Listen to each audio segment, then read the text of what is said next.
Ó, gente, uma notícia triste, eu quero falar aqui. Vamos lá, o ranking dos professores, que desastre, vamos lá. Reinaldo, o Brasil cai para a última posição em um ranking organizado pela Fundação Varkey, voltado da educação, sobre onde se dá mais prestígio aos professores. Enquanto existe uma tendência global de aumentar o reconhecimento aos profissionais, o nosso país regrediu nos últimos 5 anos. Para fazer o levantamento, foram ouvidas 1.000 pessoas de 16 a 64 anos em 35 países. No Brasil, apenas 9% acreditam que os alunos respeitam os professores. Na China, que aparece na primeira posição, a parcela é de 81%. Por aqui, só 20% dos pais afirmam que encorajariam os filhos a seguir a carreira, contra 55% no país asiático.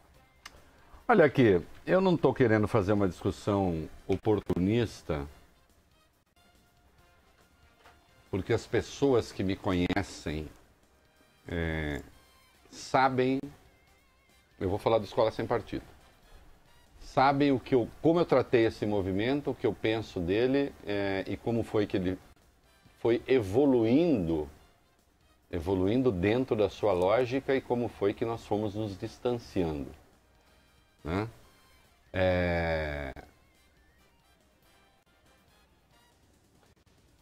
Professor brasileiro ganha mal, ninguém quer ser professor, no geral é maltratado pelos alunos mesmo, professores muitas vezes das áreas mais violentas das cidades estão submetidos à violência física, inclusive a constrangimento. Há uma diferença grande entre os professores da rede privada de primeiro time e da rede pública, né? Diferença salarial importante, diferença de condições de trabalho. Existe, sim, misturada a tudo isso, pregação ideológica, né? O sindicato dos professores, sindicatos de professores da rede pública de ensino costumam ser de um atraso político lamentável, costuma ser um desastre. Eu não estou aqui fazendo proselitismo, porque eu não faço isso, não gosto disso, mas a presidente, que agora se elegeu deputada da PUESP aqui de São Paulo, ela já me processou 2 vezes, né? A professora Bebel, né? Isabel, depois vê o sobrenome completo para mim.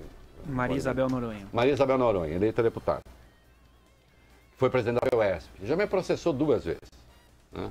Em razão de postulações da PUESP que eu achava impróprias. Portanto, não venha nenhum desses direitistas que ainda não tiraram nem o coeiro. Sabe o que é coeiro, né? Sabe o que é coeiro? Quem sabe o que é coeiro? Nós vamos falar para você o que é coeiro, daqui a pouco o Vale Bene vai dizer o que é um coeiro. Não vê esses direitistas que não tiraram nem o coeiro, né? Que ainda fazem cocô na fralda. Coelho não é aquele bicho que pura? Não, não é. Não é. Não venha tentar me dar aula, não venha tentar me dar aula de resistência a esquerdismo. Que eu não aceito por uma razão, não discuto com gente desinformada. Ah, quem discorda de você é desinformado. Não. É que há textos que eu já produzi a respeito disso e a gente que não produziu nada não se gritaria. Essa é a diferença. Mas antes de eu continuar na diferença, porque essa conversa é um pouco longa, eu quero que o Coutinho dê uma mensagem a você. 7 horas em ponto. A lei me obriga a dizer que a Voz do Brasil vai ser transmitida para toda a rede Band News FM às 8h30 da noite, com exceção dos ouvintes do Rio de Janeiro, que ficam com a Voz do Brasil às 9 horas da noite. Nós seguimos por aqui, Reinaldo. Muito bem. Vale bem, o que é um coeiro? É um pano leve e macio com que se envolvem em torno das nádegas e das pernas as crianças de colo. Adoro. É uma fraldinha. É uma fraldinha. Que não é descartável. Não, mas não é a fralda, você põe por Aquele cima. que você coloca... No meu bumbum, até para segurar a fralda. seca. Então, atenção, não venha esses que não tiraram nem o coeiro ainda no tempo que se usava coeiro, tentar me ensinar coisa nessa área. Porque, inclusive, eu arquei com um peso na justiça de ter as posições que tenho. Quando a PUESP saiu à rua, por exemplo, para fazer campanha eleitoral dizendo que ia quebrar a espinha de um determinado candidato. Ou quando a PUESP, contra o estabelecimento de um currículo mínimo, manifestantes foram para as ruas queimar livros. E eu os comparei aos nazistas. Acontece que eu já vi gente que apoia Bolsonaro com página na internet falar em queimar livros também. Não vem me falar que é metáfora, não. Porque metáfora de queimar livros já é ruim como metáfora.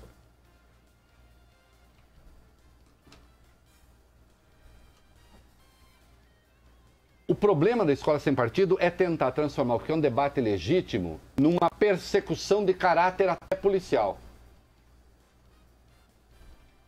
Com estímulo a que se gravem professores em sala de aula. Eu já disse, o problema da escola sem partido não é agora aprovar leis. Pode aprovar quanta lei quiser. A lei que está lá no parlamento nem é nada. Vai botar um cartaz na sala de aula dizendo que o professor não pode doutrinar. Ok, em si não tem menor importância. A questão é essa. A questão é você, em vez de estimular o debate e a confrontação de ideias, estimular o espírito policialesco e levar a guerra para dentro da sala de aula, quebrando a relação de confiança que tem de ter entre professor e aluno. Ah, mas os esquerdistas usavam essa relação de confiança para fazer doutrinação ideológica. Bom, se essa doutrinação fosse eficiente, o Bolsonaro não estava aí eleito. Ah, mas o PT elegeu 4 vezes. Será que foi por causa da doutrinação nas escolas? Não sejamos tolos. Até porque onde a doutrinação é mais ativa mesmo é até nos colégios particulares das elites. Não é? Que não tem compromisso nenhum com o PT e com as esquerdas. Eventualmente fica lá um professor ou outro dando aula de esquerda para aluno que está no fundo despreza, porque sabe que...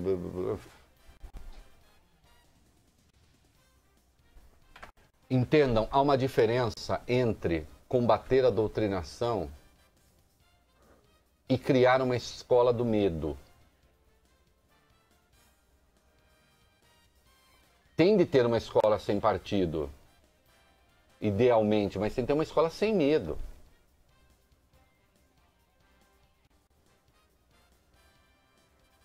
Não é? Até porque uma escola sem partido também tem que ter uma escola sem religião.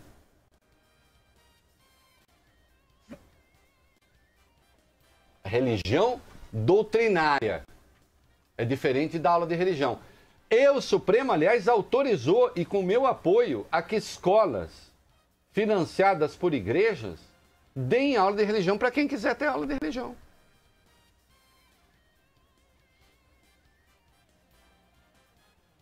Para quem quiser, não como imposição. O problema é o seguinte, esse veneno vai se espalhar nas escolas e o governador eleito de São Paulo, João Dória, dando apoio também, esse veneno vai se espalhar nas escolas onde já não há nada.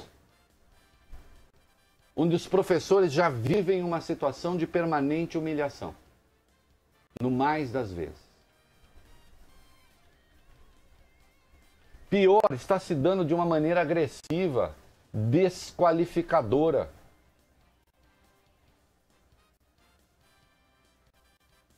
Que busca a humilhação do professor.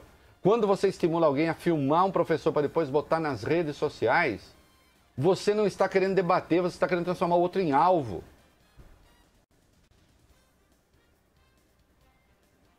Nós já temos uma das piores escolas do mundo, pelo amor de Deus. A doutrinação certamente não ajuda, mas não é o problema principal. Não é o problema principal. Até porque a doutrinação, quando há, ela se dá especialmente nas matérias de humanas, mas a gente é muito ruim em matemática, a gente é muito ruim em física, a gente é muito ruim em química, muito ruim em biologia.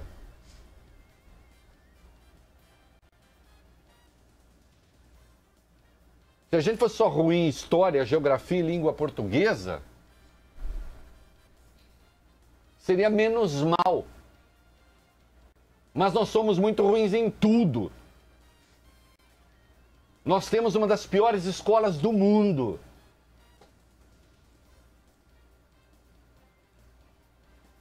Será mesmo esse o problema da escola?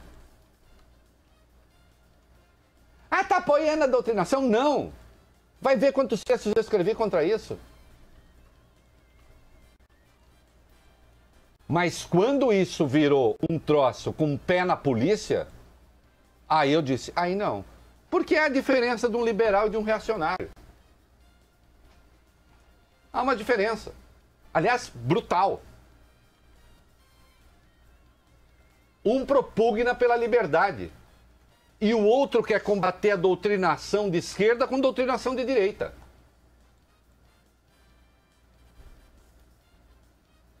Eu não quero doutrinação. Fui professor durante 9 anos. Isso que estão pregando é uma besteira, não existe.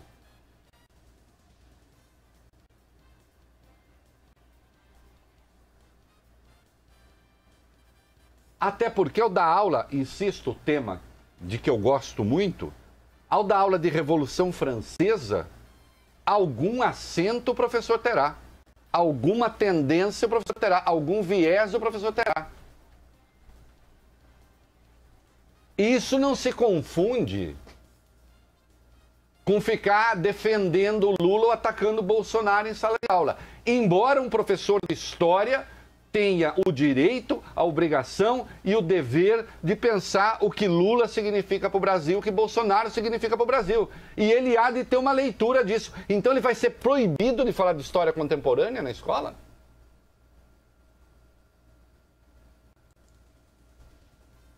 Se um professor disser que Lula elevou o padrão da distribuição de renda no Brasil, é petismo?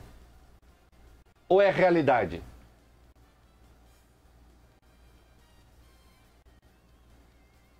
Se o professor disser que o PT aparelhou o Estado brasileiro como nenhum outro partido fez antes, é antipetismo ou é realidade? Parem com isso. Escola não é isso. Isso é uma peça de propaganda ideológica vulgar, burra, desinformada, que está mobilizando incautos.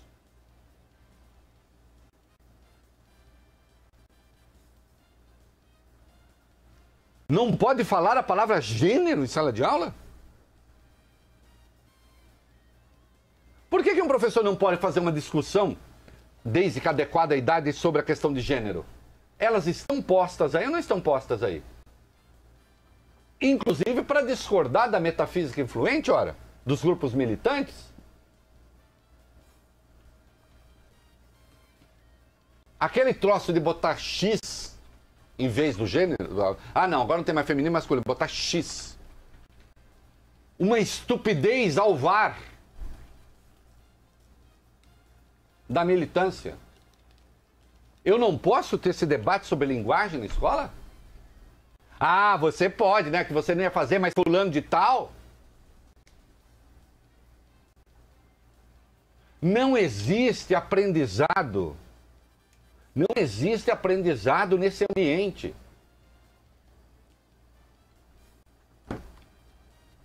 O que vai existir é patrulha, infelicidade, perseguição, burrice. Ah, mas as famílias têm o direito que deem as suas orientações? Quem está proibindo a família dar sua orientação? Agora, a escola é um pouco contato com o mundo. Até no Ateneu do Raul Pompeia, uma escola ultra repressiva, quando o pai larga o filho lá e diz, vá, conhecerás o mundo, meu filho. Porque a escola, em tese, abre para outros universos.